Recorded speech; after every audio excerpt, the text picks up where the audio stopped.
Hello everyone, I hope all of you are doing well. So today we are going to finish this chapter number 7, electric current, by discussing through this Kirchhoff's laws of circuit. So Kirchhoff, he was a scientist and he introduced some laws for electric circuits. So let's begin the lesson. Kirchhoff's first law. Kirchhoff's first law says that the total amount of current entering any point is equal to the total amount of current leaving that point. So the sum of the currents entering any point in a circuit is equal to the entering any point in a circuit is equal to the sum of the currents leaving that same point. So again, if this is the point, here current is entering and here current is leaving, so the same amount of current, so I1 is equal to I2 at point P.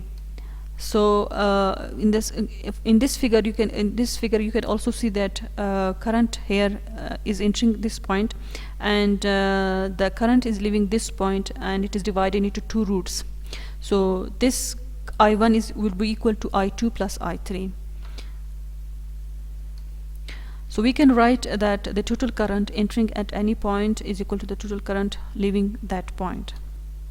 Kirchhoff's first law is an expression of the conservation of charge. The idea is that the total amount of charge entering a point must exit that point.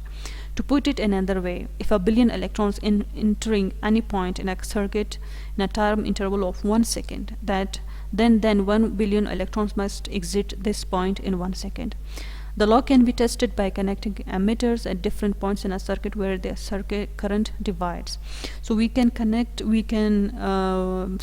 verify or we can observe this law by connecting emitters in the circuit in a series way. So emitter must be connected in series so that the current must be measured through it. Okay, so we can also associate the Kirchhoff's first law with the parallel combination of resistors. In parallel combination of resistors, we have studied that actually the current divide in different routes. So you can also associate the first law of Kirchhoff's with the parallel combination of resistors and circuits. Here let's do some question related to Kirchhoff's first law. Use Kirchhoff's first law to deduce the value of the current in the figure. So you need to find the current over here. So from the equation we can say that sum of the current entering that point is equal to the sum of the current leaving that point. So 3 ampere plus I is equal to 7.5 ampere. Arranging the equation and doing proper calculation, we get the value of I to be 4.5 ampere. Here you can see this figure, and you should certify the Kirchhoff's first law by finding the total current entering the point and total current leaving this point.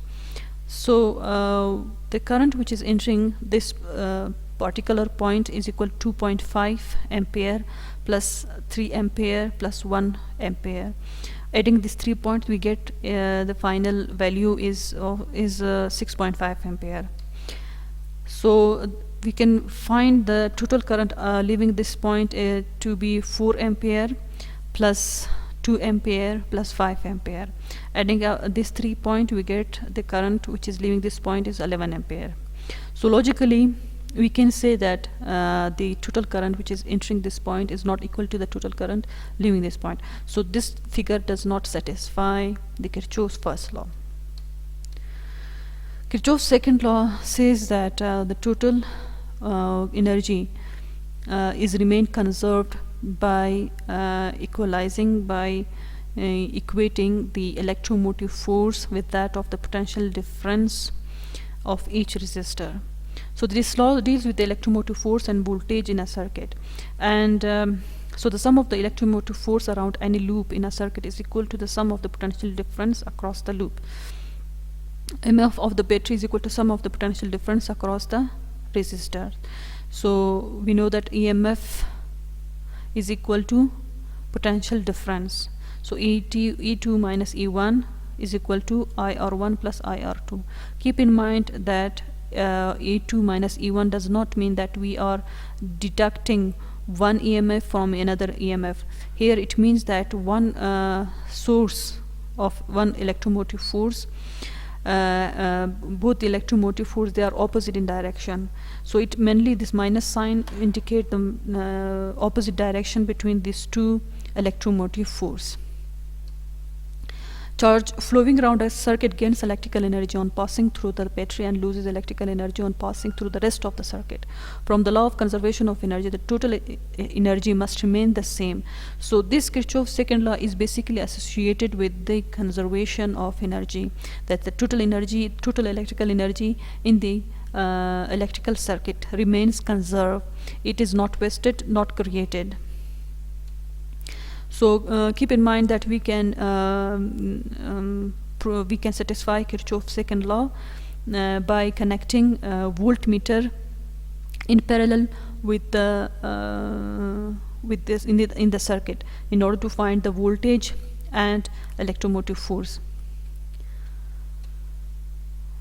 So let's do some question.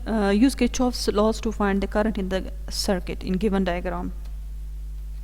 So the batteries, we can say that both the batteries are connected in series. So both the batteries, they would have opposite direction. Because of this opposite direction, we will the sum of the electromotive force would be equal to the 6.0 volt minus 2.0 volt. So this minus sign only shows the direction. So the total EMF is equal to 4 volt. And so the sum of the potential difference would be equal to since both these resistors are connected in series, so the potential difference would not be same, because the potential difference would not be same. So the potential difference is equal to current of the first resistor, current multiplied by 10 ohm plus current multiplied by 30 ohm, which should be equal to 40 I. So we equate these two values, 40 and 4.0, and then we can find the current of the circuit, that is 0.1 ampere. So 0.1 ampere current flows in this series circuit. There is another question that use Kirchhoff's second law to reduce the resistance of the resistor shown in the circuit loop of figure. So you need to find this resistor by using Kirchhoff's second law. Here the current flowing in this circuit is 0.2 ampere. Since all the resistors, they are connected in series, so we can say that same amount of current flow through each resistor. And we can find the EMF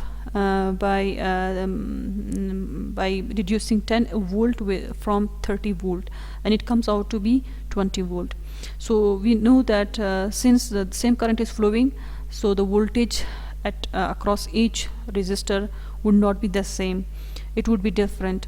So we can find the voltage in the first resistor, in the first resistor is 10 ohm. So 0.2 ampere multiplied by 10 ohm is equal to 2 volt. Voltage in the second resistor comes out to be 2 volt, and voltage across third resistor, that is 0.2 ampere multiplied by 20 ohm, it comes out to be 4 ohm. So voltage across the fourth resistor, it is unknown. So the total voltage comes out to be 2 volt plus 2 volt plus 4 volt plus 0.2 or 4. It comes out to be 8 volt plus 0.2 or 4. So we equate this voltage, this potential difference, with that of the electromotive force. So according to Kirchhoff's second law, the EMF of the battery is equal to the total potential difference. By arranging the equation, the fourth resistor will have a resistance of 60 ohm. So I hope that you have understood the lesson.